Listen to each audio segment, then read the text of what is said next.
go to an Argentinian place, and then I've got a friend whose 40th birthday party it is, so I'm going to go to that. Wonderful stuff. And we can hug.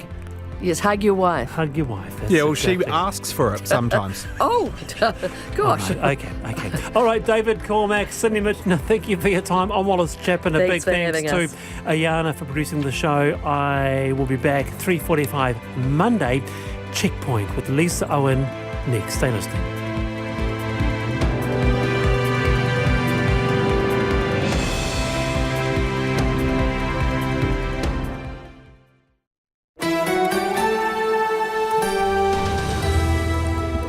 Te whakarongo mai koe ki te reo irirangi o Aotearoa. This is Checkpoint on RNZ National. I'm Lisa Owen. E haere aki nei, a man is critically injured after opening fire on West Auckland police. A mishmash of Nash stuff-ups sees the minister demoted again, well, on paper at least.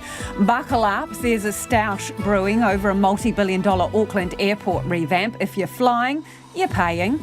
The Hamilton clothing store effectively screening its customers following rampant shoplifting and assaults. The owner is live. We talk Lotto and hot cross buns, unrelated but both arguably a bit of a gamble. And stand up Slim Shady. He's a Cambridge horse that sleeps like the dead and it's scaring the locals. You can watch us live on the RNZ website or on Freeview Channel 50.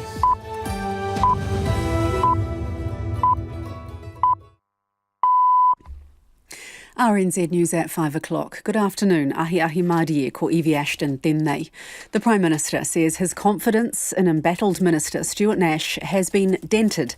Mr Nash informed Chris Hipkins last night that he went around the established process last year and asked a senior public servant to look at an immigration case involving a health professional in his Napier electorate.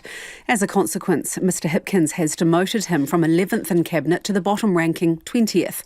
It's Nash's third known breach of the Cabinet manual, and he's already been stripped of the police portfolio for one of them. Mr Hipkins was asked by reporters this afternoon if he still has confidence in Mr Nash. He's on a final warning, so that does indicate that my confidence has been dented, but not to the point where I think he should lose his job. National's police spokesperson is gobsmacked by the Prime Minister's decision. Mark Mitchell says Chris Hipkins is holding his ministers to a different standard. If it wasn't so serious, it would be laughable, but it's obviously that being reprimanded by Chris Hipkins is a bit like being mauled by a mouse. Mark Mitchell says Stuart Nash needs to be sacked. The police say the man police shot in Henderson this morning fired at officers at least 7 times and may have fired at the public too. They say the man, who's in his mid-20s, is now in a critical condition in hospital. Waitemata Commander Naila Hassan says he had used a firearm to try to rob a service station and then fired shots at his police pursuers before driving at the Henderson police station. At 10:49am, the offender stopped his vehicle outside the station and exited holding a firearm. Members of the Armed Defenders Squad approached the offender and challenged him to put down his firearm. He continued brandishing it, and at this point, police have shot him. Naila Hassan says first aid was immediately provided, and I think it's important that I correct that preposition I used. He drove to the Henderson police station, not at the Henderson police station. In the US, the number of women dying in pregnancy and childbirth has risen significantly since the COVID pandemic began. The BBC's Neda Tofik reports on new figures from the Centres for Disease Control and Prevention. Rates significantly increased across all race and age groups, but the report highlighted persistent disparities. The maternal mortality rate for Black women was 69.9 deaths per 100,000 live births, more than twice the rate for white women. And the rate for women ages 40 and over was 6.8 times higher than the rate for those under the age of 25. Experts point to a high rate of cesarean sections, along with inadequate access to prenatal care in some communities, as possible factors. The people of Tokomaru Bay, who have been cut off from Gisborne since Cyclone Gabrielle slammed into the east coast, have finally been able to get to town today. 6 piloted convoys, 3 in each direction, made the 3-hour journey along cyclone-damaged State Highway 35. The Gisborne Council's Director of Community Lifelines, Dave Wilson, says it's a relief for many people. It's the first time in a month for a lot of people, at least, that they've been able to get out to either come down and see loved ones here in Gisborne or to go further afield. We know people who have been waiting to travel to other areas of the country too, so now they're able to do that. Dave Wilson says the convoys will continue until the Hikuwai diversion route is opened. 2 former public servants have been found guilty of trying to profit from their work on the Christchurch rebuild after the earthquakes. Gerard Gallagher was found guilty of 3 charges of corrupt use of official information, and Simon Nikoloff guilty of 1 such charge. The Serious Fraud Office says that as investment facilitators with the Canterbury Earthquake Recovery Authority, the pair put considerable effort into furthering their own commercial interests. To sport now, and New Zealand are 109 for 1 at tea on day 1 of the second cricket test against Sri Lanka at the Basin Reserve in Wellington. The first session was rained out and play didn't get underway until just after 2 o'clock, after Sri Lanka won the toss and decided to bowl. Tom Latham and Devon Conway put on 87 for the first wicket before Latham went for 21. Conway's now on 73 and Kane Williamson 3. Hurricanes coach Jason Holland believes both his side and the Waratahs are yet to click in Super Rugby this season. The 2 sides meet tonight in Wellington, and Holland says the visitors will employ a similar game plan to the Blues, who beat the Hurricanes last week. A lot of similarities to the Blues. They're a heavy pack. They got a pretty good, they've got a pretty good type 5, and then they've got loosies who just want to hunt the ball and go hard at your breakdowns, similar to what we got from Dalton and Hoskins in that last week. So when they get their tails up, they'll be really hard to contain. The Phoenix won't have their top goal scorer on deck for tonight's A-League men's game in Adelaide, with striker Oscar Zavada at home awaiting the birth of his first child. Coach Ufuk Tale concedes they'll feel his absence. Yeah, a very important player for us. He's been influential with our games. He scores goals for us to win games. It is what it is. That's why we have a squad and that's why we have depth. And English Premier League leaders Arsenal have been eliminated from the Europa League, beaten in a penalty shootout by Sporting Lisbon. That's the news. Tomorrow morning, actor and vintner Sam Neill has written a memoir, Under Pressure. Veteran plantsman Gordon Collier on his 3 famous gardens. Unlikely he has any velvet wounds. Professor Peter Dearden's an expert though. Call Kim Hillaho. Join me tomorrow morning from 8 on RNZ National.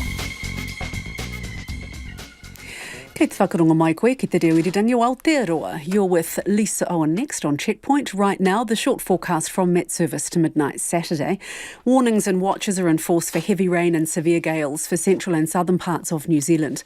From Northland to Taranaki, including Bay of Plenty and the Central High Country, rain or showers today with possible thunderstorms. Localised downpours possible from Waikato and Bay of Plenty northwards until early morning.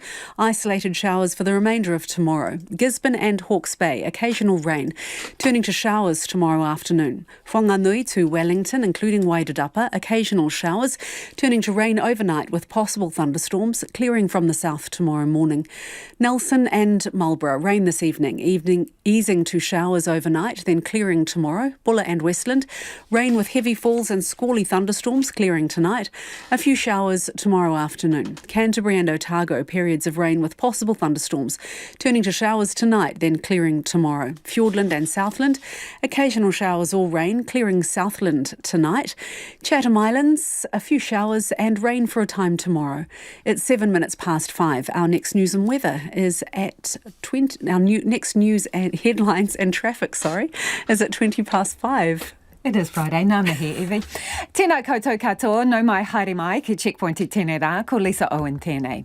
Stuart Nash has been sent to the bottom of the cabinet rankings and given a final warning after admitting a third lapse in judgment. He's told the Prime Minister he tried to intervene in an immigration case in his electorate. But the opposition says it's the Prime Minister showing poor judgment. Political reporter Giles Dexter has more. 3 strikes and he's not out. Stuart Nash has been given a final warning. I think he's shortcutted some of the rules. That's been inappropriate. I expect better of him and I expect better of all ministers. I'm not going to set the bar so incredibly low, though, that anyone who makes a mistake finds themselves losing a job. After 2 transgressions, the Prime Minister asked Nash for his assurance he hadn't crossed the line any other times. Nash admitted there was something else. In September, he contacted a senior official at MBIE to ask them to look at an immigration case in his electorate. MPs are supposed to raise such matters with the Associate Immigration Minister, not the Ministry directly. This latest instance, though, does demonstrate a pattern of behaviour which does not reach the standard that I expect from ministers. The Prime Minister is satisfied Nash had no personal connection to the case and wasn't acting out of personal gain. But as a minister, Nash has the capacity to exercise considerable influence.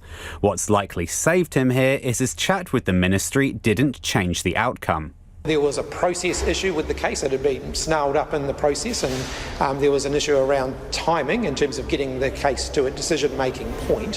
His intervention unclogged the case from the process, but it did not result in any change to what the decision was. On Wednesday, Nash resigned as Police Minister after admitting encouraging the Police Commissioner to appeal a court decision. Then yesterday, it was revealed Crown Law looked at prosecuting him in 2020 for contempt of court. Nash was reprimanded by the Attorney General, but the Prime Minister says it was never raised with him, and former Prime Minister Jacinda Ardern couldn't recall it being raised with her either. It would have been useful to know that in advance. I think the Attorney General clearly didn't recall that at an appropriate time in terms of alerting me to it, or may not have been aware. David, it would have been better. The opposition is gobsmacked Nash hasn't been sacked. It's ridiculous.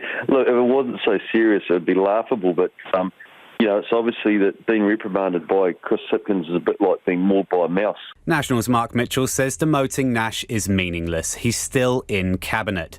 Chris Hipkins will remind his Cabinet on Monday of his expectations and the rules set out in the Cabinet manual, as if it hadn't been drilled into them enough this week already. Giles Dexter reporting there. Interested in your feedback on that one. What do you think of the demotion? Is that enough? Down to 20 on the Cabinet rankings. Mauled by a mouse, says the opposition. 2101 on text. Should he keep his portfolio? Stuart Nash. You can tweet us at Checkpoint RNZ or email checkpoint@rnz.co.nz. The tally for mishaps measured against the Cabinet manual, 3 so far for Stuart Nash. An inexcusable act of violence towards police and the public. A man is in a critical condition tonight after allegedly shooting at officers several times in West Auckland this morning. Police say they fired back, stopping the man in his tracks outside the Henderson police station. Finn Blackwell has more. David Phillip and his colleagues were working at their office near the police station when they heard what sounded like muffled gunshots. As soon as we got up, we had a quick look outside, and there was already about half a dozen, eight police cars on the street, and about the same sort of number of officers running around with guns, which is a bit unusual. Police say a man in his 20s had approached a cash-in-transit van at a petrol station on Henderson Valley Road and fired a gun. The Eagle helicopter was deployed and the man took off in a black BMW. That car was tracked, and police say the man inside was firing shots at police. Eagle continued to track the offender's vehicle driving around the Henderson area, where he was seen acting erratically and firing on multiple occasions at police staff.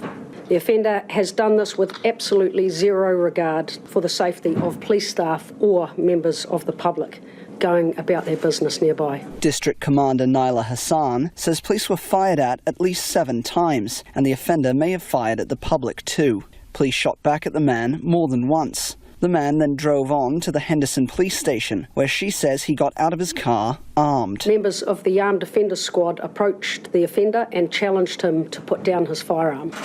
He continued brandishing it, and at this point, police have shot him. West Auto Tech Repairs Director Nand Lal says he could see about 30 officers, including armed police, patrolling the area. I walk out of my workshop and I saw all the cops' cars. So we tried to walk to the road, and the lady with a gun said, "You can't go, just go inside your shop." Naila Hassan says the incident was all too familiar for staff at the station. Matt Hunt was killed here in 2020 in West Auckland, so of course it's really tough. But I'm not saying it's particularly tough on just West Auckland. It's tough on police officers right across the country. She says it's been a confronting experience for staff. I'm very proud of the bravery, the courage and the tenacity of all our staff who responded to this incident today, considering the significant danger this offender posed to them. It is incredibly fortunate that no police officer or member of the public has suffered any serious injuries from this offender's absolutely reckless actions. One police officer has suffered minor injuries and several investigations are ongoing into what happened. It is 13 minutes after 5. Kia amo tonu mai. Stay with us. You're listening to Checkpoint on RNZ National. Plans for a multi-billion-dollar Auckland Airport upgrades hit severe turbulence seconds after takeoff.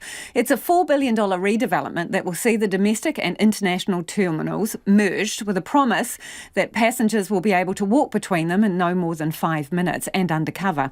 The airport says the project will create 2,000 jobs and make its infrastructure more resilient to climate change. But airlines warn the cost will be passed on in higher fees for them, and that will mean higher ticket prices. Kath O'Brien is the Executive Director of the Board of Airlines, and she joins us now. Kia ora, Kath. The industry needs this, Lisa. doesn't it? Yeah, look, I think the industry really does need it. And certainly over my time in aviation, it's something that I've called for a long time. We really need Auckland Airport to be invested in, but unfortunately it hasn't happened. And now we're facing a really high bill for the process. But does it matter that it's coming in a lump sum rather than having done it over a number of years? Yeah. The cost is the cost? Yeah, it kind of really does, actually. If, Auckland Airport had invested gradually over time, the cost would have been borne gradually and it wouldn't have been felt so strongly. But unfortunately, by levering it in all at once, it's really going to hurt travellers and make it much more expensive to get a flight around New Zealand or potentially overseas. How much more expensive? Because the airport says at the moment that the fees related to the airport translate to about 3% of the ticket price. So what do you anticipate?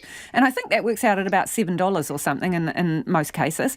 So what do you think it's going to go to? Yeah, well, because we're in a process for setting those prices, I can't actually tell you what the airport's proposed for price setting because we're still inside that process. So I was really surprised to see the airport company come out with some capital costs today because that too is part of the process. So until the prices are set and become public, I'm not allowed to talk about exactly how much they are. But look, suffice to say, they are substantially higher than the sorts of numbers that you mentioned. So what do you think would be fair? Are you allowed to talk about that? I think what's something to really reflect on is that, there are lots of different airfares that you can buy. Sometimes you buy them, more cheaply earlier. Sometimes you buy them more expensive a bit later on. And so the landing charges that you pay differently affect those tickets. And so if we think about it, the worst effect of these higher prices is going to be felt on the cheaper fares. So what we're going to see is a lot less cheaper fares and rather more expensive fares as demand falls away. That will really degrade aviation in New Zealand. This is supposed to be fixing all the things that passengers love to complain about, right? Baggage handling delays, walking between the sites and in the rain. Yep. And also in recent times, the airport was severely flooded, and they're telling us that this infrastructure upgrade will mean they're more resilient to climate change. My point is that the consumers complain about all of this stuff, and you can't really have it both ways, can you? You pay an upgrade or you suck it up. Yeah, look, I really do think that we have a problem to solve now. We have an asset that's been underinvested in for a really long time. Auckland Airport is a monopoly. They have sweated their monopoly asset.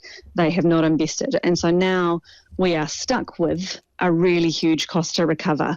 And we're going to need to think about how we can pay for that. Usually airlines and their customers are levied all of the costs. The airport itself doesn't invest its own earnings from its commercial till. Government doesn't contribute. It's just air tickets and that's it. But this time we are dealing with a big number. And so we really are going to need to think about it. In saying that, the airport says that you are levied at some of the lowest rates worldwide. Yeah, look, and as I say, I certainly agree that we need to invest, but the scale of the investment is outside. I have tried to find a similar airport investment at a similar cost, and it is difficult. You can't find anything that's as expensive as this. Okay, well, that's interesting. If $4 billion's too much, what is a reasonable price to pay for an upgrade? Yeah, well, I think, $4 billion or $3.9 billion is the number that Auckland Airport has put out there today, and that's for the terminal. And we are still in the process of consulting on CapEx and OpEx and pricing. So I can't tell you, what else there might be in there. But in the fullness of time, that will come out. Haven't you, and when I say you, the two sides, the airlines and the airport, haven't you guys been talking about this for a decade almost? So I'm wondering why it comes out today and it's basically daggers at dawn. Why was there no agreement? Why are you not on the same page after a decade? Yeah, well, certainly we have been talking about it for a long time. And as I say, I would have liked to see some investment a lot sooner than this. But here we are. And so, the airport company must consult with its customers before it sets its prices, and there is a regulation that requires that. So the Commerce Commission requires that they do things a certain way. So we are in the process that is required by the Commission leading up to the price setting. And so, it is the time that they come to us and they say, here is what we're going to build. We think it's going to cost this much. This is what the prices are. And so they've come to us with their plan that looks much like it has always looked, and it is now much more expensive than it has ever been. Appreciate your time, Kath. Thanks for joining us. That's Kath O'Brien, who's from the Board of Airline Representatives there. 19 after 5, and you're with Checkpoint on RNZ National. Let's get to some of your feedback now. This is on Stuart Nash and the news that he's, had 3 faux pas in relation to the Cabinet Manual and trying to exercise influence, allegedly. Jill has got in touch to say, 3 strikes and you're out. Cannot believe that the standards set and expected by our politicians is so low. The actions of Stuart Nash and Chris Hipkins are not what is expected from our elected, well-paid leaders. And Shirley's got in touch to say, Stuart Nash has been punished. How vengeful National sounds, considering their past MP's behaviour. So the punishment, going from number 11, I think it was, in the Cabinet rankings, way down to number 20. Homai o Whakaaro, we would love your feedback on that, whether you think that's sufficient. What would be an appropriate punishment? Should he keep the rest of his portfolios?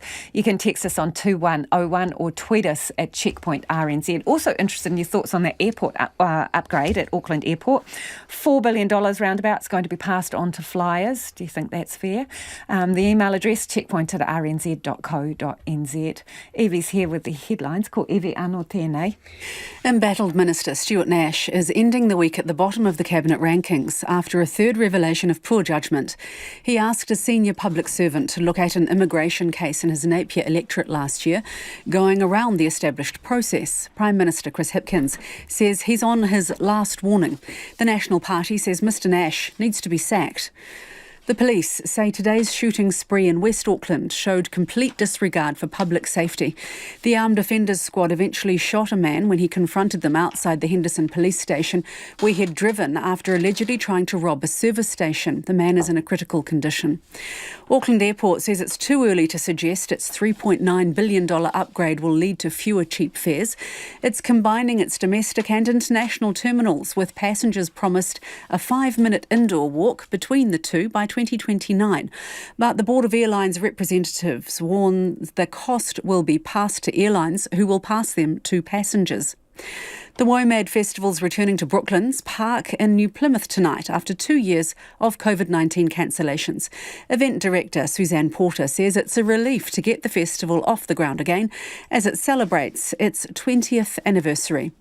And travel in and around the lower North Island has been disrupted by severe weather today. Air New Zealand says flights in and out of Wellington, Rotorua, New Plymouth, Tauranga, Christchurch, Auckland and Blenheim were affected. Those are the headlines looking at traffic.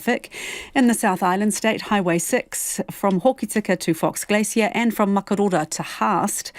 Because of surface flooding, road users are advised to exercise additional caution through those routes. We'll have more news headlines and traffic news for you at about 20 to 6. Ka pai. SailGP has arrived in Christchurch for the first event in a 4-year commitment to bring the foiling catamarans to New Zealand. The New Zealand Grand Prix is the penultimate event of this season and will see 9 national teams competing in Littleton Harbour over 2 days of racing. We're joined by sports reporter Felicity Reid. Hey, what is on the line here for the New Zealand boat on home waters? Well, the New Zealand crew that's skippered by Peter Billing, they actually get their own boat back for this regatta, so that will be a bit of a boost for them. They used a loan boat in Sydney for the regatta before this one, and that was because their original boat actually got struck by lightning in Singapore in January. So after they did some repairs to that wing sail, they've actually got that boat back for New Zealand, so that's just in time. The training today got postponed because of the high winds down in Christchurch. So the New Zealanders did get an opportunity to give their boat a little bit of a whirl, only 15 minutes out on the water in the harbour down there, just to test it out to make sure all of the changes, I guess, are right for this race, because they're sitting second in the standings for the season, and that's behind Australia, and that's Tom Slingsby's skippering that boat as well. So there's a little bit of competition, because this really is the business end of the competition. So penultimate race, all these points are counting until we get to the next regatta, which is the one where everybody wants to be able to into that grand finale, because it's US $1 million up for grabs there. So everything that happens this weekend puts everyone in place for what's going on in May in San Francisco. So there's quite a lot on the line for New Zealand because they're so close. France are just 1 point behind them at this point. So nipping at their heels. I'm just trying to work out whether having a boat struck by lightning is a lucky or unlucky thing. Anyway, we'll see. This weekend also marks the playoff stage of Super Rugby Aupiki. It does. This is only a 4-team competition, so each of these 4 teams are obviously into the semi-final. So this is a bit of a farce in terms of a finals format in its current form. They do play off at North Harbour Stadium on Sunday. They'll get to play each other, and the winner from those goes through into the final in Hamilton next weekend. So that's the Chiefs Manawa have been leading this competition. They're undefeated after after 3 rounds for such a big competition. But they are the ones that would be a surprise for them not to go back to back. But it just points to, after the Black Ferns and the success of the World Cup, this domestic competition has been quite short for these women, and points to the expansion and the possible inclusion of Australia with Super W joining up for that competition hopefully soon. Thank you, Felicity. That's our sports reporter, Felicity Reid. Fruity, zesty, glazed, or with chocolate. What do you reckon, Evie? Chocolate and hot cross buns? No. Yay or nay? Okay, No. all right, controversial. 2101 on text, weighed in. Hot cross buns of all shapes and sizes have found their way to Palmerston North as they vie for the coveted crown of New Zealand's best. I reckon best is the ones without zest. Anyway, Jimmy Allingham investigates. From 46 entries, 4 clear favourites have emerged. I guess the best thing about the whole bun, it's very appealing on the eye, it's got great volume. You look at the colour, it's very appealing in that, and the white cross itself is very clean lines and very white. So to me, that is a 10 out of 10 bun. That's Raymond Clark, one of 3 judges at Baking New Zealand's Great New Zealand Hot Cross Bun competition, showing me the top picks. Yeah, I probably shouldn't say this, but this was my favourite bun. I mean, the flavours on this were absolutely unique, very strong. I got a zesty, orangey, rummy flavour to those. The judges know the winner but can't say yet. It will be announced on Tuesday morning. Mr Clark, though, can say what he likes to see in a bun. The first thing, when you look at a hot cross bun, I guess it's like buying a house. It's got to be inviting, so it's got to be appealing at the start that you want to try it. So for me, if it looks appealing, looks great, I'm more tempted to bite into that hot cross bun. So to me, it's definitely appearance, and then from there, you're looking for flavours and really just the overall look and taste of the bun, yeah. The judges nibbled, sniffed and poked their way through entries this morning, and competition manager Dave Bradley and I had a try too. So what do we got here? We've got cranberry, sultana, apricot, orange, blueberry filling, and bun spice concentration finish of apricot glaze. What do you reckon? Not bad, not bad. I wouldn't say personally it's my favourite, just by tasting it, but I mean, presentation's beautiful, isn't it? I mean, look at the glaze and the volume of the buns and stuff, but for me, I can taste this. The bun spice concentration is very overpowering for me. Yeah, I like it, but it tastes to me a bit like a fruit muffin. They're nice, but they're not a traditional hot cross bun. But not all entries are. There's a tropical take, a gluten-free option, and one covered in breadcrumbs. Coriander, cloves and cardamom even. I thought, you get that in curry. Yeah, you do. It must just be a tiny amount of coriander because I'm not picking a lot of that up. But I might have a second bit, I quite like that. Yeah, go for it. After a few too many second bits, I liked the judge's number 1 choice the most. It looked perfect, had a nice glaze and wasn't dense. But how did the judges go having to chomp through 46 buns? Raymond Clark explains. You get through to about number 5 and all your senses start to play up on you because some of those spices are quite strong, especially cloves. I really react to that. So when I was going through some of the buns, you could definitely pick up the more stronger buns, eh? And I guess after a while, they all taste strong. Plenty of water helps cleanse the palate.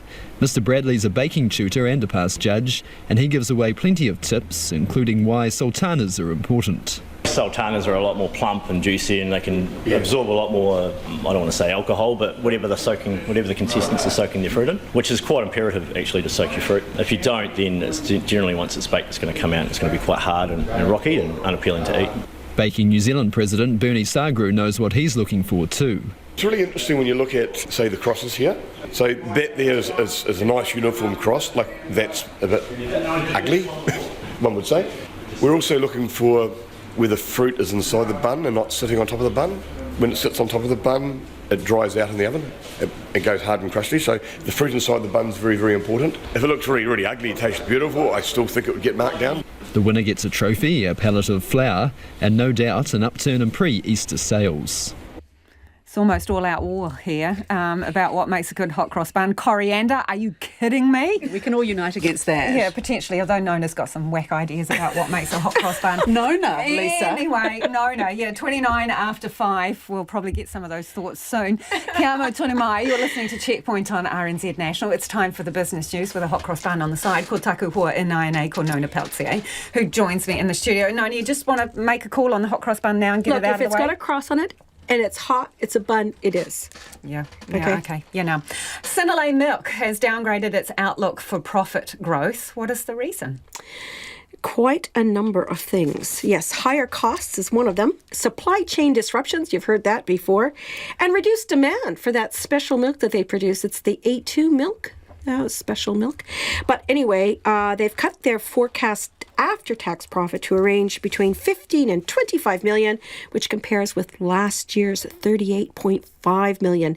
Not only that, but they said that the turnaround in their business that they were expecting to take place within 2 years is actually going to take 3. The market didn't like that. The share price dropped 9.25% today. Okay.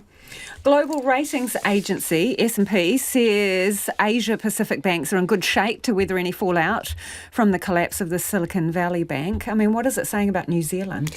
It's saying that New Zealand is an outlier because its economic risk trends are negative, and it's the only one out of 18 jurisdictions. Yeah, we're not seen as being positive, unlike Australia, who is an outlier on the opposite end of the spectrum. So the reason why is basically it's our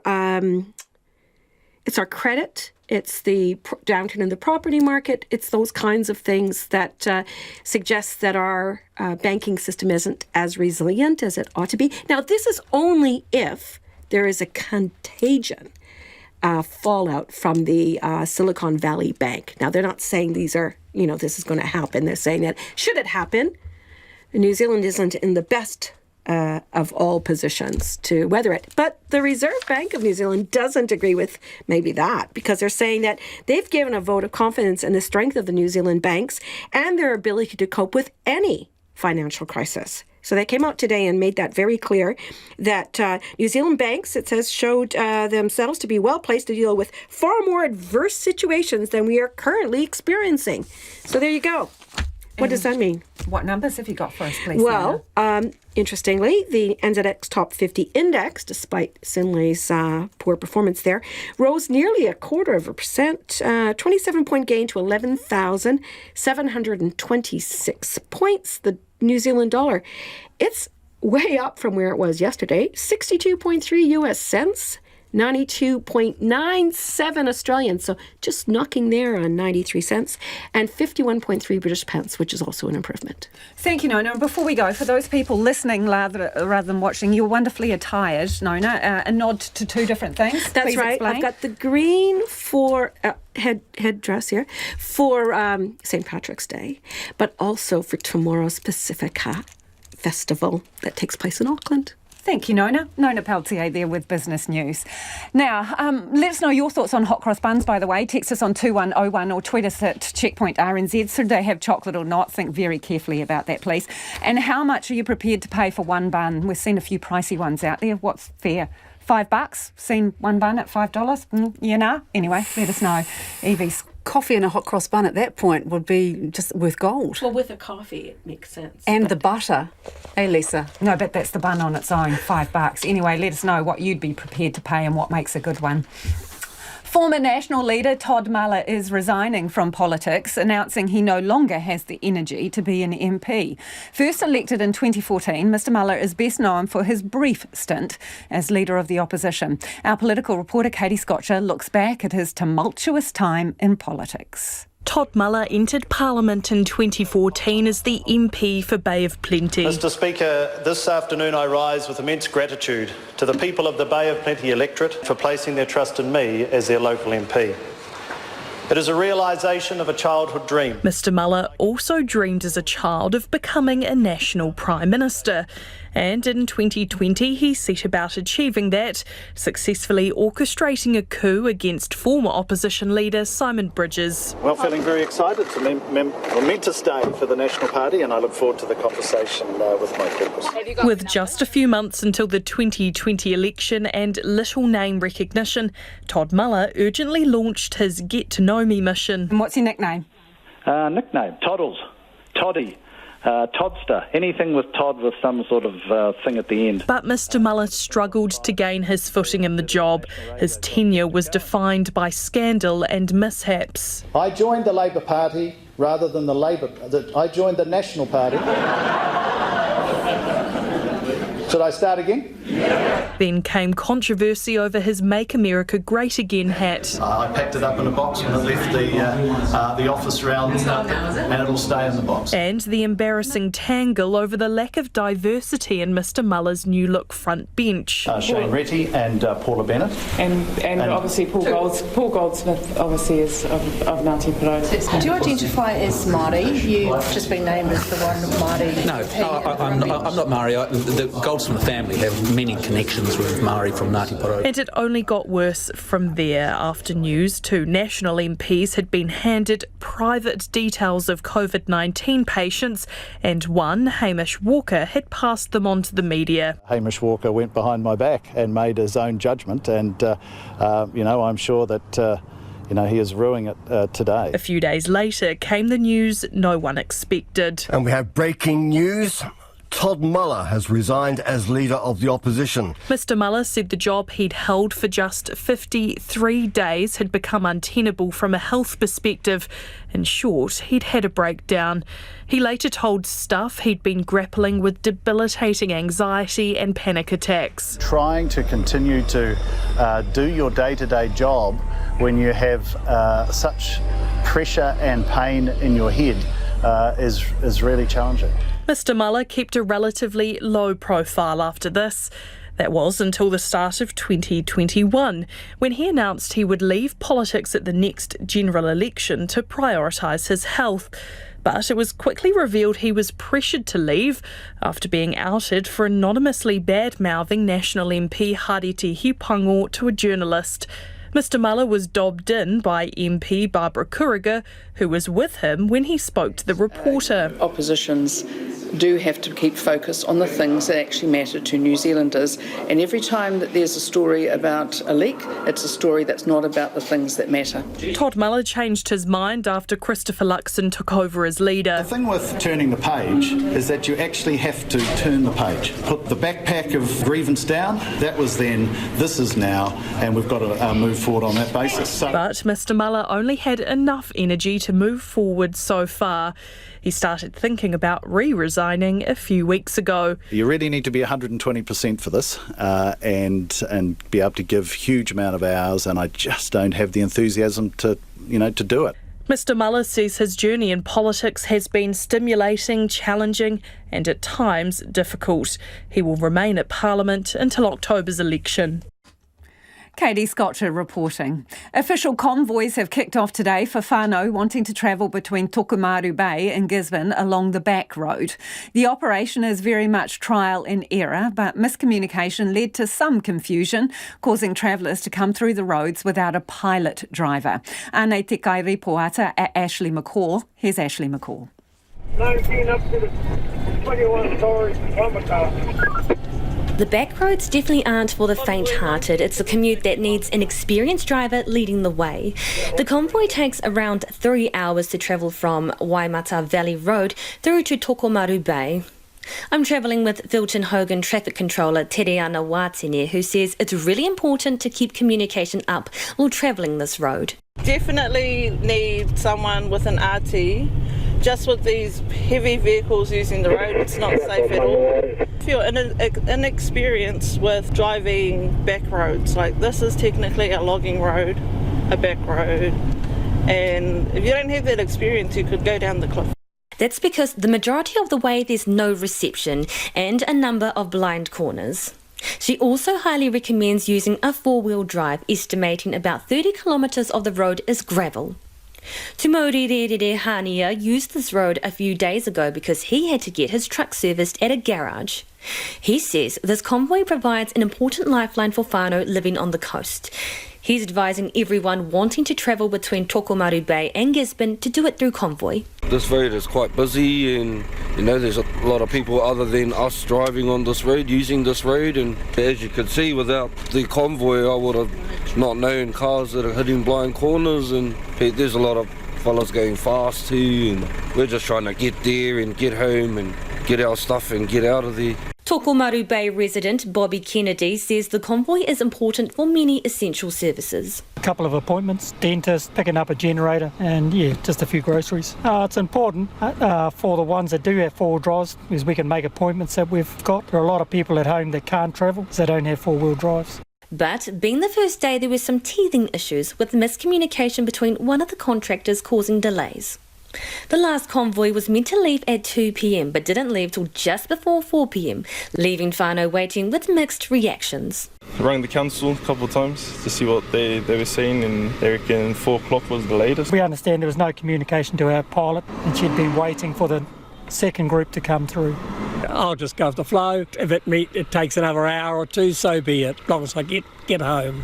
Some of these drivers don't have a digital radio, so unless they're travelling with a convoy, the drive is very risky. The convoys are planned to run from both ends at 8 a.m, 11 a.m, and 2 p.m, with the idea to meet in the middle at Tauwhare Pārai and Hokoroa intersection. The convoy is organised through Gisborne District Council, which has contractors and volunteers to make sure people using the road are safe. Director of Community Lifelines David Wilson says contractors are leading the way for whānau. The patrol crews have been ahead of the convoys just to check there wasn't anything significant damage that we didn't know about has been occurring, but we have got teams monitoring the situation across the road just to make sure that it is still safe for people to be guided in and out. He says land is still moving in the district and the council is keeping an eye on the situation. It is 14 minutes to 6 and you're with Checkpoint on RNZ National. Okay, you're starting to get in touch about the hot cross buns. Sarah Jane says coriander is a common ingredient in Christmas cake. Is it, Evie? Are you a baker? Look, I made some, I don't know if you remember sourdough, and I have to give it a go at $6 a bun, but no, I'd never put coriander in them. Okay, well, apparently it is a common ingredient in Christmas cakes. Pepper, perhaps? Sarah Jane has told us, the spice, not the herbaceous stuff, so it's not weird in Easter buns after all, she says. Someone else says, does New Zealand not only use cardamom in savoury? What? And Diana reckons you can get the best hot cross buns in New World at the Metro in Wellington for $9 for 6. Do keep that feedback coming. I think you need to fess up that you don't put butter on your buns. No, I don't. I think that's going to change people's opinion of you, Lisa. I don't put butter on my hot cross buns. There you go, it's out there. Let us know your thoughts on that one, 2101. You can tweet us at checkpointrnz or email us at checkpoint@rnz.co.nz. On the subject of Minister Nash, that's controversial too. This person says, what this shows me is the pathetic rules in place for members of Parliament and officials, like, for example, Rob Campbell the other week. I want them asking questions. I want them to stick up for their departments, and I want Nash to question why sentences are too low. Thanks for your feedback. 2101 on text if you want to add to that conversation. It's time to go to the headlines now. Anea Iwi, mina pitspita kōrero. Opposition parties say Stuart Nash should no longer be a minister after a third breach of the Cabinet manual came to light. He's admitted contacting a senior public servant last year about an immigration case in his Napier electorate. Prime Minister Chris Hipkins has demoted Mr Nash and put him on a final warning. Police Superintendent Naila Hassan says there'll be extra reassurance patrols in Henderson, West Auckland tonight after officers shot a man who fired at them at least 7 times following an attempted armed robbery. But police are reassuring the public there's no remaining danger after the shooting outside the Henderson police station. The man, who's in his 20s, is in a critical condition. Auckland Airport says airlines are reporting record interim profits as it rejects fears its $3.9 billion terminal upgrade will drive up flight prices. Chief Executive Carrie Hurihanganui says airport charges make up only 3 to 4% of average domestic fares. Te Whatu Order Waitaha Canterbury has confirmed that in some specialist areas, surgery rates will be down to half next week. The district's health system has been described as being in crisis with a lack of anaesthetic technicians. And the truck company involved in a crash that killed a pedestrian in Dunedin city centre this morning says everyone is shocked. Police say the Parks truck hit a pedestrian who died at the scene before it collided with other vehicles. Parks General Manager Stuart Gehring says they're providing support for the driver. Those are the headlines. Looking at traffic, State Highway 7 from Reefton to Springs Junction is down to 1 lane at a slip site on the Rahu Saddle. And there's surface flooding causing problems on State Highway 6 in the South Island. Take care if you're travelling between Hokitika and Fox Glacier or between Makaroda or Haast. News and weather for you at 6 o'clock. Thanks, Evie. Apparently no butter on hot cross buns is heresy, so the skewering begins. Okay, the back door. Quite right. Okay, all right. 2101. The back door clothing store in Hamilton's been forced to lock its front door and screen customers because of rampant shoplifting and assaults on staff. Gone are the days of wandering in for a browse. It's basically shopping on demand now, with a sign out front asking customers to knock or phone if they want to be let in. Backdoor retail founder and owner Jeff Hutchison is with us now. Kia ora, Jeff. This sounds pretty bad. Can you tell us a little bit about the incidents that have been happening in the shop? Yeah, hi. It basically stemmed from a series of interactions that staff had with various shoplifting incidents over the last 3 or 4 months and culminating in a few assaults. And what happened about a week ago was our store manager there got pushed over and got grazed onto the ground, and we just had to do something ultimately to protect our staff. So that's where the genesis of this was. Are they basically wandering in, grabbing handfuls of clothing and marching out? Yep, it's been a pretty regular occurrence. We had a couple of quite big shoplifting incidences in 2 days in a row, and we just kind of get to the point where you don't know what to do anymore. And obviously the police are always called, but very rarely are they able to respond to these types of things. Do they try and hide it, Jeff, or are they just quite brazen? It's varying. Sometimes it's very brazen. Other times, one of these cases, one of the offenders was very friendly and a little bit put the staff at ease by asking a lot of questions. But typically, most shoplifting is done by people that kind of are up to no good. And so you say, obviously you report to the police when this stuff happens, but what's the response actually been? Sometimes we get a visit the day later. In most cases of shoplifting, there's no response at all, just a claim form, etc. But occasionally there's a visit from the police, especially when there's an assault involved. A previous staff member actually got punched in the face in this particular store. So it's this particular store that's had a big issue. And was that from someone stealing, Jeff, who punched them? Yes, it was. Yep. Tell us a bit about that. They tried to get the property back, and we encourage our staff to, if they think it's reasonable to try and respond to get the property back, then ask for it and try and get it back. But when you go to grab something, sometimes someone lashed out and punched a guy in the face, so that wasn't so good. So, obviously, as you say, it's a risk for staff. You've started this new system where you don't have an open door policy. You can ring or knock to be let in. So what happens now? Do staff have to make a kind of on-the-trot assessment of people's intentions through a pane of glass? It's not ideal, and it's far from ideal. What actually happened was we just shut the doors for the rest of the day after the previous assault, and then we tried to figure out what are we going to do. And this was sort of a knee-jerk response. Let's put a sign on the door. Probably 60 to 70% of our customers are quite regular, so the staff do know who the regulars are. So that's relatively easy to figure out. It's when they're a bit marginal and you're not sure, but at least we're still working our way through it. We simply don't want this to be a long-term thing, but at one point we just had to close the doors. It was cheaper for us to close the doors and keep paying the rent than have stuff stolen every single day. Jeff, it's a horrendous position that you find yourself in. What assistance do you need, or what do you want to happen? I guess we're looking for better policing. I've been in retail for 33 years now, and it's fair to say the last 3 or 4 years have been the worst for shoplifting in my history.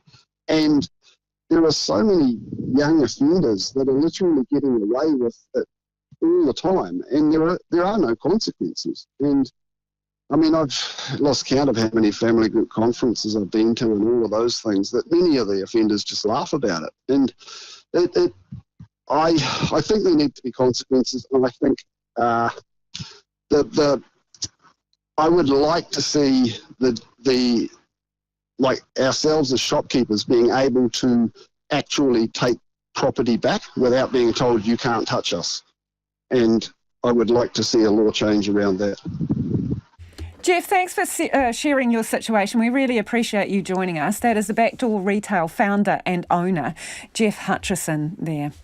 For some of the population, today's a day for shamrocks, wearing green and having a drink of Guinness or Irish whiskey.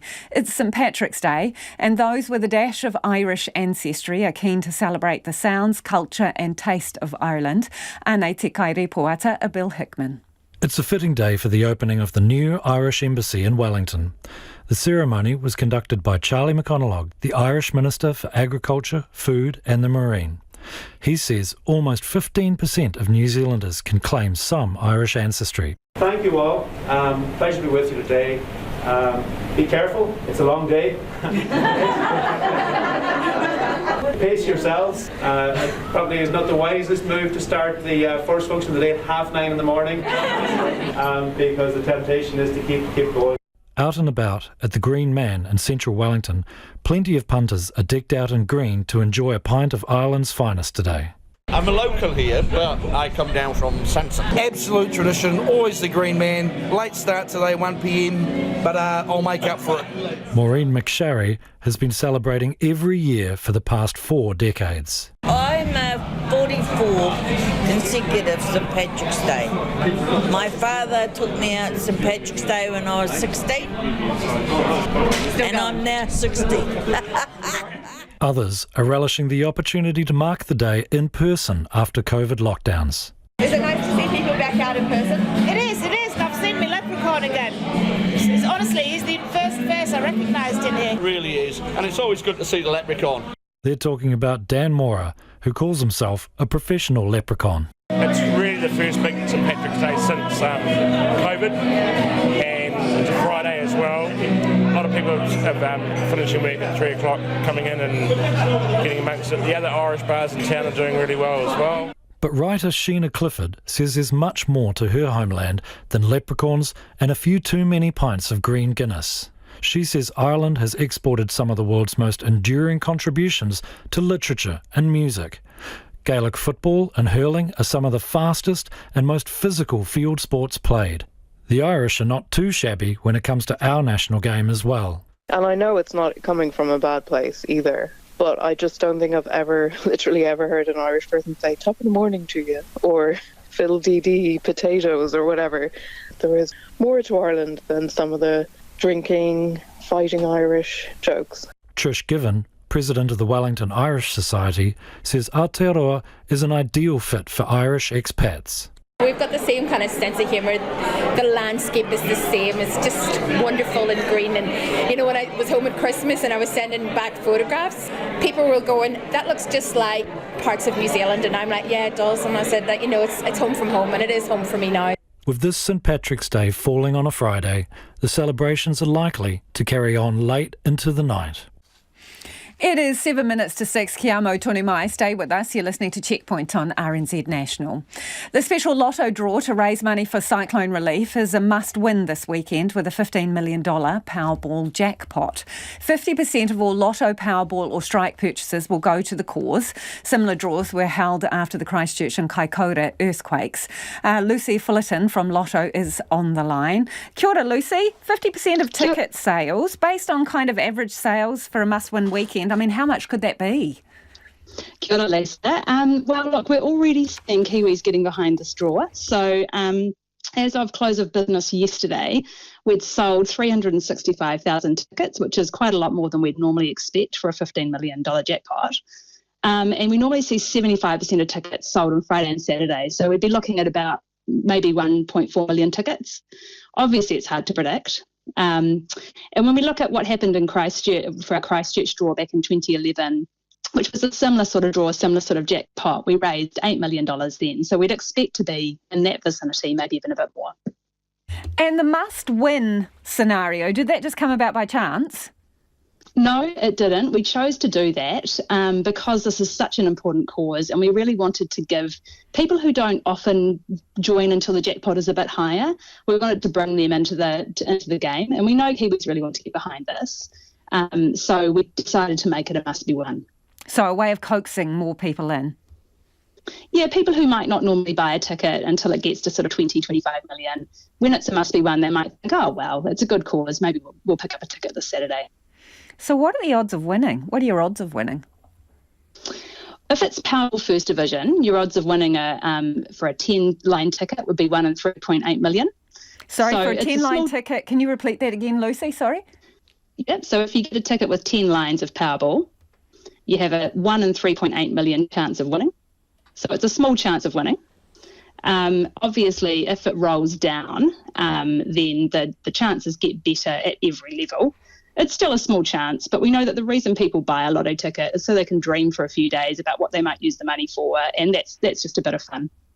Yeah, I suppose the question is here, though, is it really a good idea to be funding cyclone recovery through gambling when most of the tickets are sold in socially deprived areas, and some of those areas, some of the hardest hit in the cyclone? So we certainly don't want anyone buying a ticket if they can't afford it. So this is for people who like playing Lotto, who can afford it and want to support a cause to come in and get a ticket.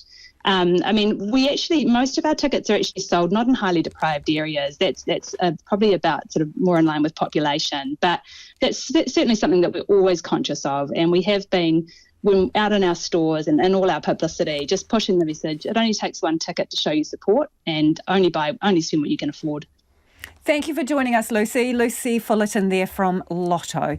That's about the cyclone recovery draw on the weekend. Concerned locals in Cambridge have been reporting a horse seemingly lying dead by the roadside. Don't worry, it's not as bad as it sounds, but their fears have been misplaced, as Libby Kirby-McLeod explains. If you see a dead white horse by the Cambridge town belt, my advance is begging you, please don't call the council in a panic. It's just Slim Shady, her painter Palomino, asleep in his favourite, though unusual, position. When they stand up and sleep, they lock their knees, but they're not meant to do that when they're laying down. So what he does is he lays down and he locks his knees, which means his legs are like sticking out stiff, which makes him look like really, really extra dead. Thinking they have stumbled upon a dead horse is upsetting for residents. And embarrassing for Maya. They're usually pretty worried. They either come to the house or they post on the grapevine, which is like worse because then everyone sees it. Unfortunately for Maya, Slim Shady's favourite place to nap is right next to the footpath. Named after hip-hop star Eminem's famous song, Maya thinks Slim Shady might enjoy the taste of fame his unorthodox sleeping style brings him. Yeah, I think he does like the attention, and like obviously a lot of kids and stuff like walk down the footpath and people walking their dogs and stuff, so I think he does like the attention, yeah. Jane Taylor-Young from the New Zealand Centre of Equine Psychology and Behaviour says most horses will sleep folded up with their legs under them. But young horses often do like to flop over and stretch out. It's very common for horses to take short naps throughout the day. If it's like that on its side and its legs are locked, the chances are it's just enjoying the sunshine. Jane Taylor-Young says people worrying about animals without really understanding their natural behaviour is common. She says ignorance leads people to interfere or complain, and it's a real problem for owners. People are not, just onlookers can very easily get the wrong impression about many things about animals that, are being kept in certain conditions and circumstances. One day, hopefully many years in the future, Slim Shady will be taking the long good night of the soul. But for now... What do we do if we think he's dead? I'm like, leave him? What are you going to do, give him CPR? So next time you pass Slim Shady napping, don't worry. Just enjoy the unusual sight as a piece of entertainment. Will the real Slim Shady please stand up? Oh, Slim Shady is a bit of a character. If you were listening to that on radio, you do need to go online and check out the pictures, because Evie reckons he looks like a bit of a stiff surfboard there, lying with his hooves. He looks like he's got a carb coma from too many hot cross buns. Yes, I mean, it is quite a disconcerting thing to look at, and you would think he was dead. But check out the photo for yourself. On the subject of Stuart Nash, you've been getting in contact. This person says, I'm delighted to have an MP so passionate about his work that he doesn't check the cabinet manual before he leaves the home each morning. On a lighter note, hot cross buns, well, it's pouring in. Never, never chocolate in hot cross buns. Ghastly, says this listener. Absolutely not. A hot cross bun is not a hot cross bun with chocolate in it, another says. Just as an Italian doesn't put pineapple in a pizza. If we keep putting chocolate in everything, there'll be a world shortage of chocolate. Well, potentially with the amount we eat in Checkpoint, we're heading towards a world shortage. Anyway, another says, if it's not slathered in butter, is it even a hot cross bun?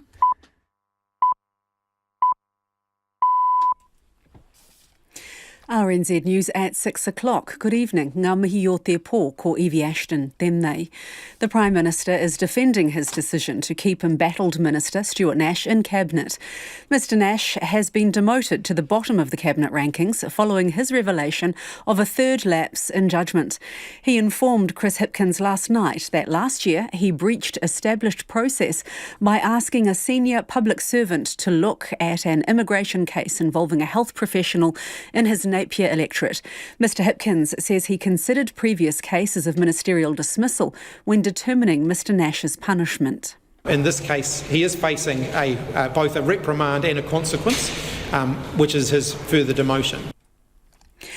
Stuart Nash resigned as Police Minister earlier this week, but still holds other portfolios. Mr Hipkins says he is now on his final warning. The Reserve Bank says New Zealand banks under its supervision are holding more capital than is required and are strong enough to deal with any future financial crisis. In a tweet, the central bank says it's monitoring events in the US, where two banks have been put under federal control and another has been given a huge cash injection by other major banks. It says it's confident local banks have sound liquidity and funding positions and aren't exposed to the same sorts of risks the troubled banks are. Its last round of stress testing of the banks in October showed they could deal with far worse problems than are currently occurring. The government says it'll spend $3 million on boosting financial advice services for people struggling with rising costs, particularly those in flood and cyclone hit areas. Making the announcement in New Plymouth this afternoon, the Minister for Social Development and Employment, Kamel Sepuloni, said demand for financial capability services is growing. Because of the cost of living pressures, it's really important that our social services, including our budgeting services, are resourced to be able to work with whānau. Carmel Cepoloni says the money will go into 151 services or 151 services, including national phone support through the 0800 Money Talks line and in-person or group mentoring services. Another week has gone by without key health data being republished. All of Te Whatu Order's performance data was taken offline last week after some emergency wait time stats were found to be inaccurate. The data was meant to be reviewed and republished by last Friday, but only the corrected ED data is back online. The 9 missing measures include those for cancer treatment waits, vaccination targets, and avoidable preschool hospitalisation. The police are reassuring people in West Auckland there's no remaining danger following the shooting of a man in Henderson by the Armed Offenders Squad this morning. They say the man exchanged shots with officers while being pursued after an attempted armed robbery, and when confronted at the local police station, he was shot. Superintendent Naila Hassan says there'll be additional reassurance patrols in Henderson tonight. What I can tell you is I understand there is one offender involved in this incident today, albeit they have caused a lot of havoc right across West Auckland. It's one offender. That offender right now is in critical condition in Auckland Hospital.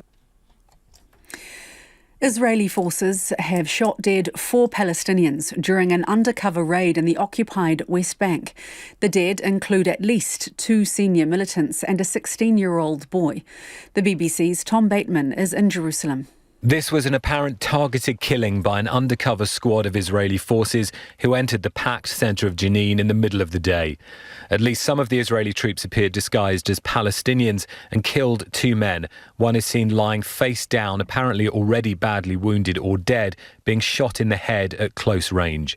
2 of those killed were senior figures in the militant groups Hamas and Islamic Jihad. Israel says its forces killed 2 wanted men while they were still armed, and it targeted figures who it says advanced significant terrorist activities.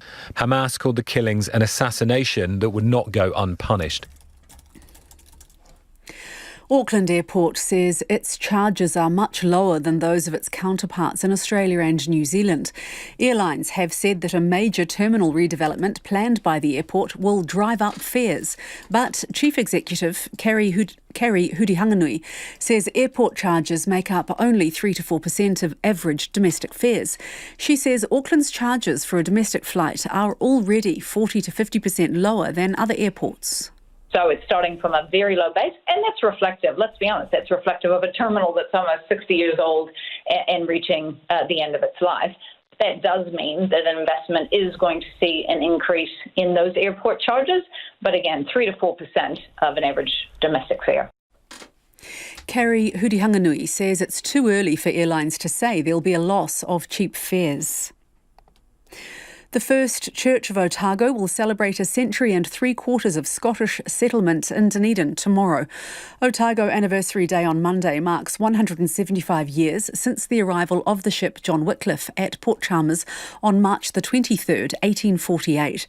First Church will also be marking 175 years as a congregation this year and 150 years since the completion of its iconic Oamadu stone building in central Dunedin. Celebrations start at 11 tomorrow morning in the church grounds, and you can hear more about this on Checkpoint shortly. And in cricket, after a late start because of rain, the Black Caps have made steady progress on the first day of the second test against Sri Lanka at the Basin Reserve in Wellington. A short time ago, they were 148 for 2 with Kane Williamson and Henry Nicholls at the wicket. That's the news. This week on Music 101, Ricky Gooch tells us about Te Ho Nui, a composition that features over 100 players that premieres at Cuba Duper this year. Dallas Tamaida from Fat Freddy's Drop returns to his hometown of Kaikoura, connecting with whānau and whenua as he works on his upcoming solo EP. And on the mixtape this week is Ghanaian musician and percussionist Yo Azu Madu, who formed 9-piece Afro jazz band Ozi Ozart. All that and the best tunes for your Saturday afternoon. Music 101 this Saturday afternoon with me, Cara Rickard, from 1 p.m. here on RNZ National. You're back with Lisa Owen on Checkpoint shortly. Right now, the short forecast from Met Service to midnight Saturday. Warnings and watches are in place for the top of the South Island, particularly on the west coast, and for the headwaters of Canterbury lakes and rivers. Meanwhile, there are heavy rain warnings for Mount Taranaki, Tararua and Eastern Bay of Plenty. From Northland to Taranaki, including Bay of Plenty and the Central High Country, rain or showers today with possible thunderstorms. Localised downpours possible from Waikato and Bay of Plenty northwards until early morning, isolated showers for the remainder of tomorrow. Gisborne and Hawke's Bay, occasional rain turning to showers tomorrow afternoon. Whanganui to Wellington, including Wairarapa, occasional showers turning to rain overnight with possible thunderstorms, clearing from the south tomorrow morning. Nelson and Marlborough, rain this evening, easing to showers overnight, then clearing tomorrow. Buller and Westland, rain with heavy falls and squally thunderstorms, clearing tonight. A few showers tomorrow afternoon. Canterbury and Otago, periods of rain with possible thunderstorms, turning to showers tonight, then clearing tomorrow. Fiordland and Southland, occasional showers or rain, clearing from Southland tonight. And for Kohu, Chatham Islands, a few showers and rain for a time tomorrow. It's 8 minutes past 6. Our next news headlines are at 6:30. Kia ora rā e ho. No mai, hoki mai. This is Checkpoint, ko Lisa Owen tēnei. A critical state highway between Napier and Taupō will reopen to all traffic come Monday morning, but with restrictions. The major route in and out of Hawke's Bay took a hammering during Cyclone Gabrielle, with significant damage near the Napier end, closing the road there altogether for some time. Since then, managed freight convoys have been driving the route. It has been a massive effort to get this far, according to Waka Kotahi's Hawke's Bay Regional Manager, Jacqueline Hankin. Oh, it is amazing and it is a huge success, and I'm so proud of everyone that's had a hand in getting to this point. Can you tell us a little bit about the effort it has taken to fix the road to the point that you can open it to all traffic? Oh, it's been a huge effort, and it hasn't just been, I guess, one set of people. It's been huge people from the community who were the first on the scene to start pushing tracks through, to our contractors, to our team in different offices around the country, to our consultants. And it's just been, I guess, 4 weeks or 4.5 weeks of solid effort, working long days. And just, it's been a huge effort, and it's unbelievable how we've managed to get to this point. What should people expect, though, in terms of the condition of the road and how it looks? They should expect to be, I guess, driving very slow and very carefully. There are a number of sections that have single lanes. We have had massive dropouts where we've diverted the road around these dropouts. We've got a seal that has been washed away, so it's now unsealed, so gravel roads. We have put in a number of temporary speed limits, so there's a big section that's at 30 kilometres an hour, then there's another section at 60 before it goes back to the 80 or 100k further towards the Taupō end of the road. So the bits that have been impassable because of dropouts, what have you done? Have you cut into the side of banks or what was the solution? So, yes, so where the big ones were completely impassable, we have managed to cut into the side of the bank and kind of retreat away from the dropouts, but we have also had to, I guess, reinforce those dropouts to make sure that it can carry the load of traffic across them. So as well as retreating, we have had to do some stabilisation works to make sure that it doesn't drop any further. You mentioned the speed restrictions, but also operating hours and what other restrictions are in place. When are you going to fix it for good as well in terms of your work hours? Yeah, so I guess we are restricting it. So the road will only be open between 7 a.m. and 7 p.m. At this stage, the only restrictions are for over-dimensional loads. So anything that is, I guess, permitted, we are asking that they contact our team to work through that. We may be able to accommodate some of them. We just need to do some load testing on some of those vulnerable sites. And I guess with regards to when are we going to fix it properly, it's not a short-term thing. We are looking at months before we get the road back up to a level that it probably was previously. There are some significant works. We've got 32 sites along the road that need design and fixes. And then there's just all the repair work where the seal has washed away, the drains are now full of silt. So we are just continuing to work, and we will be working on the road. So people need to expect to see crews out there when they travel the road. There will be stop-go, there will be traffic management. We're not stopping work to open the road. We are going to have to coexist along that corridor for a period of time. Are you only letting people through in daylight hours because of concerns that, well, if it gives way at night, people won't be able to see the hazard?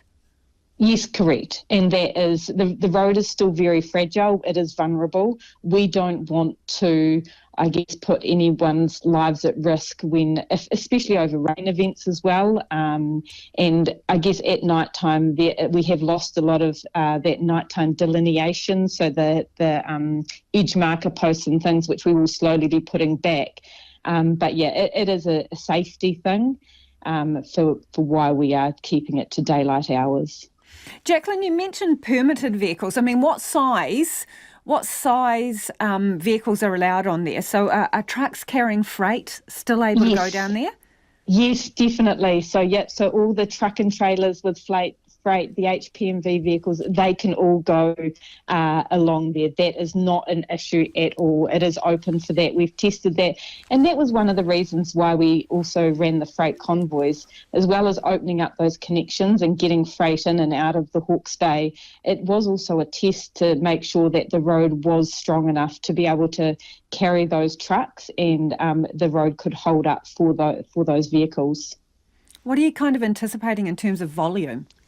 Oh, if social media is anything to go by, everyone's flocking in and out of Hawke's Bay come Monday. So we are expecting large volumes of traffic and people coming, and it's because people want to reconnect with their loved ones. It's been nearly 5 weeks of not having that connection, and I understand that.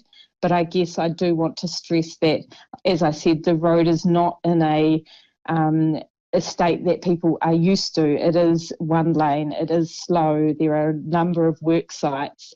So if we can delay non-essential, I guess, really justified travel, then please do, or try and spread it out.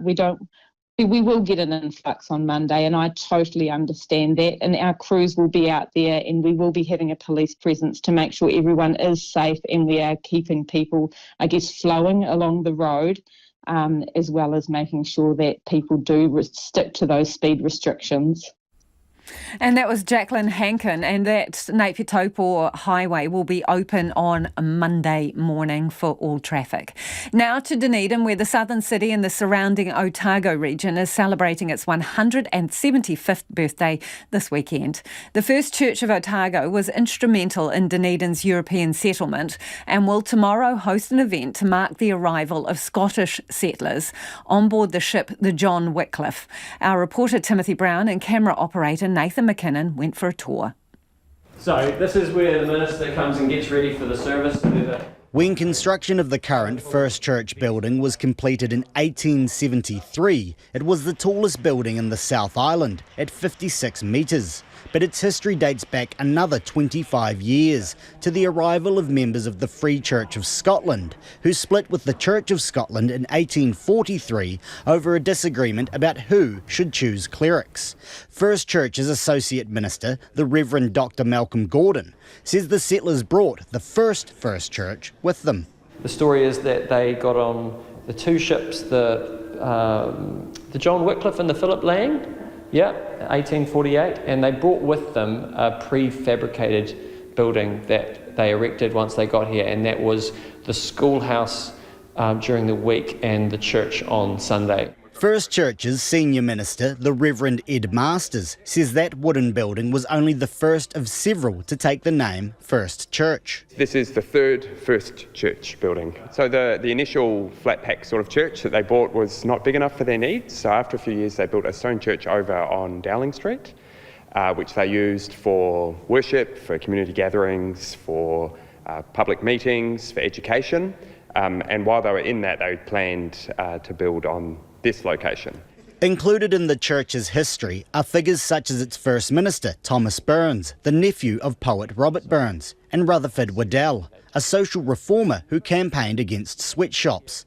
The church itself sits atop what remains of Bell Hill, a rocky outcrop which was flattened by explosives.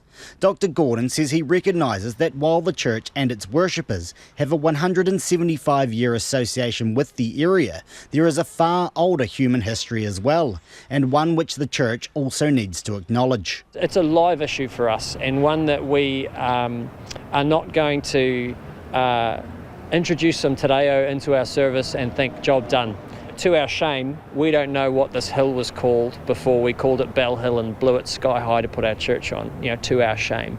He says the church hasn't yet started a conversation with tangata whenua, but it's one he hopes to drive. I would say here at First Church we're at the beginnings of that journey in terms of waking up to the way that we've benefited from some of those harms and hurts that have been done. But it is a journey that we're willing to go on. Dr. Gordon says the church also faces an uncertain future. The congregation has shrunk substantially since it marked its 150th anniversary 25 years ago. There is a certain sadness in me that we're on the cusp of this, not being here. We've got the building, we don't really have the people. At times I'm worried that I might be the guy who has to turn off the lights, last one out sort of thing. Dr. Gordon says the church holds an extraordinary wealth of memories, from marriages to funerals and smaller milestones in people's lives.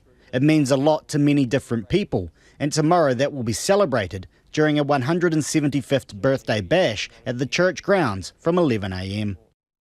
And you can check out the video version of that story on our web page. It is 18 minutes after 6 and you're with Checkpoint on RNZ National. The US military has released footage of the encounter between a Russian fighter jet and a US surveillance drone. The newly declassified video depicts critical moments in the mid-air encounter, which the Pentagon says lasted 30 to 40 minutes. The collision on Tuesday led to the drone crashing into the Black Sea. Russia denies there was a collision. CNN's Natasha Bertrand reports. This is the moment just before a Russian fighter jet collided with a U.S. drone over the Black Sea. The thick plumes of smoke, jet fuel being vented by the Russian Su-27 as it passes. We don't see the moment of impact, but here is the propeller of the MQ-9 Reaper drone undamaged, and here it is later, clearly damaged. There had to have been some kind of an impact, and I don't think, while the fuel spill on top of the aircraft, on top of the MQ-9 would have been significant, I don't think it would have caused that damage. The newly declassified footage appears to directly contradict Russia's claim that the aircraft did not make physical contact. There was no collision. You said that the problem is that we didn't contact to this drone. The Russians have been just flat out lying about their account. The U.S. has not yet determined whether the pilots intended to directly hit the drone, forcing the U.S. military to crash the drone into the Black Sea some 80 nautical miles from land. We know that the intercept was intentional. We know that the aggressive behavior was intentional. We also know it was very unprofessional and very unsafe. The actual contact of the fixed-wing Russian fighter with our UAV, the physical contact of those two, not sure yet. But CNN is learning that the Russian pilots did not go rogue. U.S. officials familiar with the intelligence say the pilots were ordered to harass the drone by senior officials in Russia's defense ministry. The fact that we've seen a pattern on the part of the forces of the Russian Federation suggests to us at least that there's at least some senior level approval of this kind of activity. For now, the fate of the drone's wreckage remains unclear. The U.S. has no naval assets in the Black Sea that can readily retrieve it, and the Russians have already reached the crash site and recovered some small pieces of debris. But the U.S. took steps to wipe the drone's software, officials tell CNN, making it highly unlikely that Moscow will glean anything valuable from its remnants. We did take mitigating measures, so we are quite confident that whatever was of value is no longer of value. Following the shutdown of two major banks, US officials are trying to reassure Americans and are urging calm. It comes after a third bank, First Republic, got a $48 billion lifeline from other major US banks. US Treasury Secretary Janet Yellen has been appearing before the Senate Finance Committee, answering questions about the health of the country's financial institutions. CNN's Ivan Rodriguez has the latest. The shutdowns of Silicon Valley Bank and Signature Bank shook investor confidence around the globe. Then Credit Suisse, one of Europe's largest lenders, faltering Wednesday, losing about 30% of its value before agreeing to a nearly $54 billion rescue loan from the Swiss Central Bank. I can reassure the members of the committee that our banking system is sound. Treasury Secretary Yellen on the Hill Thursday, telling the Senate Finance Committee and Americans there's no reason to panic. This week's actions demonstrate our resolute commitment to ensure that our financial system remains strong and that depositors' savings remain safe. President Biden also insisting there is no systematic banking risk that could cause a repeat of the 2008 meltdown. Small businesses across the country that deposit accounts at these banks can breathe easier knowing they'll be able to pay their workers and pay their bills. The president says emergency measures that guarantee the deposits of SVB and Signature customers will not use taxpayer dollars. All of this reignites the debate over future rate hikes by the Federal Reserve. Clearly, they were doing this to try to tamp down inflation, but did they consider the possibility that some institutions may not be able to handle such a rapid increase in rates? It's critical for us to do what we can to bring inflation down and for the Fed to do its part as well. There's a bad smell on the streets of Paris as tons of rubbish piles up on the pavement. Sanitation workers have been on a strike for more than a week, protesting the government's move to raise the retirement age. Deutsche Welle's Nita Blake-Person has this report. Fierce debate turned to a raucous rendition of France's national anthem as opposition MPs made a last-ditch attempt to stop the planned pension reforms. Dear colleagues, thank you. I will ask each of the parliamentarians who are holding up a sign to please stop immediately. This is against our rules, and the floor is for the Prime Minister. Emmanuel Macron's government says the reforms are vital to keep pensions sustainable for the future. But as the deadline to pass the legislation approached, ministers feared they wouldn't have enough support to push through the changes. Instead, just minutes ahead of the scheduled vote, the government invoked special powers to skip the process altogether. Members of Parliament, today, on the Parliament Bill, and due to the uncertainty hanging over a few votes, we can't take the risk of seeing 175 hours of parliamentary debate collapse. We can't take the risk of seeing the compromise built by the two assemblies dismissed. We cannot bet on the future of our pensions. This reform is necessary. The move to force the reforms prompted immediate outrage from the opposition. Of course, this is inadmissible, obviously, because once again, it's not a question of forcing the majority, as is normally the nature of Article 49.3. It's a question of preventing the expression of the will of the French people through their elected representatives. Opposition lawmakers have said they'll request a no-confidence vote in the government, but that's unlikely to pass, with Conservatives vowing to go against it. New Zealand is following other countries in banning the popular video sharing app TikTok from parliamentary services phones. The UK's done the same and the US is considering a ban. The BBC's Gordon Carrera reports. It's the video app that's gone from nowhere to everywhere, taking over the world. Even MPs and the Ministry of Defence have been using it. But it's now facing new restrictions. So what's been announced? Today, after growing political pressure, the UK government has followed the US, Canada and the European Union in new restrictions. Government officials will no longer be able to download the app onto work devices. We will do so with immediate effect. Mr. Speaker, this is a precautionary move. We know that there is already limited use of TikTok across government, but it is also good cyber hygiene. So what are the concerns? One of the reasons TikTok is so successful is because it's so good at understanding its users. It can collect lots of data about their contacts and location. And what's different about TikTok is that it was founded in China.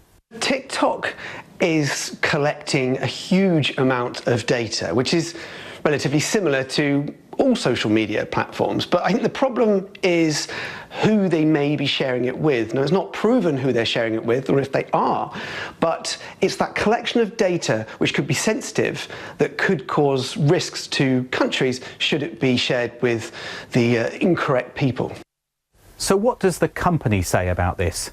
Today, TikTok told the BBC that there's no evidence of it having done anything wrong. We're disappointed. We believe this change of heart is based more on geopolitics than anything else. We ask to be judged not on the fears that people have, but on the facts. And finally tonight, a palliative care patient in British Columbia has been granted a dying wish to taste the best pizza he'd ever eaten in his life for the last time. But as Adam Sawatsky reports, the delivery was a community effort.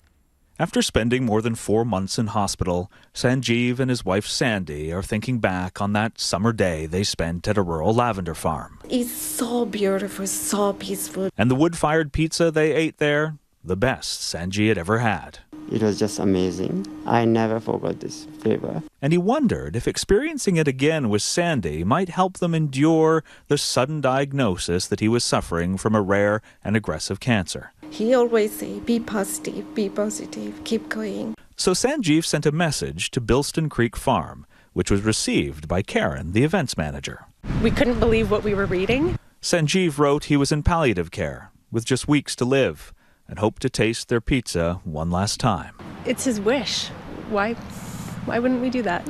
Although it was off-season and they weren't serving any food, the staff at Bilston Creek spent 2 days preparing the oven that had been dormant all winter and scrambling to source the ingredients for the dough and toppings to make the pizza Sanjeev had remembered so fondly.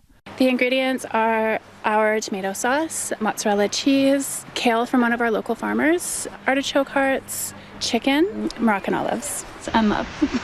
Sandy, the executive chef, was one of a number of people who came in on their day off to make it, while the owner of Bilston Creek offered all the food, plus the 45-minute drive to deliver it for free. I was shocked that they are willing to go this far. I was just ordering a pizza, right?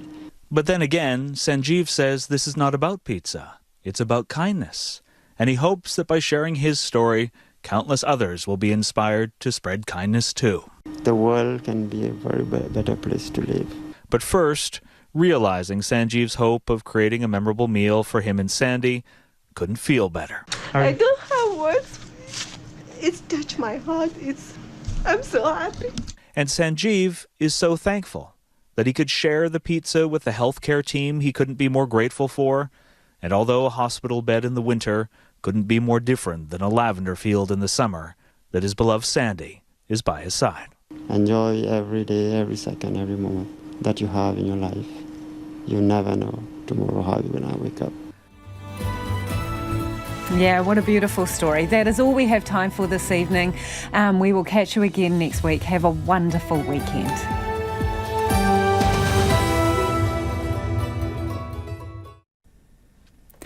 RNZ News headlines at 6:30. Good evening, I'm Evie Ashton. The Prime Minister has been advised that Stuart Nash's involvement in an immigration case had no bearing on its outcome. Mr Nash has been demoted to the bottom of the Cabinet rankings after his third breach of the Cabinet manual. Police say there'll be extra reassurance patrols in Henderson, West Auckland tonight after officers shot a man who fired at them following an attempted armed robbery. Police say there's no remaining danger. Te Whatu Order has failed to publish key health data for another week. The 9 missing measures